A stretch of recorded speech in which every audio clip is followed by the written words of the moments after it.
C Joseph Vijay எனும் நான்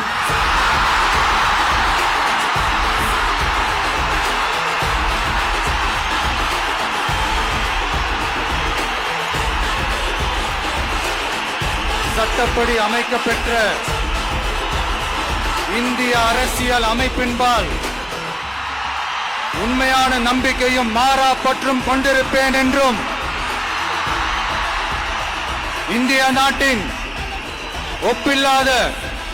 முழு முதல் ஆட்சியையும் ஒருமையையும் நிலை நிறுத்துவேன் என்றும்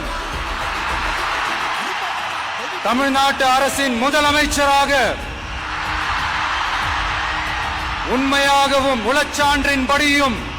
என் கடமைகளை நிறைவேற்றுவேன் என்றும் அரசியல் அமைப்பிற்கும் சட்டத்திற்கும் இணங்க அச்சமும் ஒருதலை சார்பும் இன்றி விருப்பு வெறுப்பை விலக்கி பலதரப்பட்ட மக்கள் அனைவருக்கும் நேர்மையானதை செய்வேன் என்றும் ஆண்டவன் மீது ஆணையிட்டு உறுதிமொழிகிறேன்.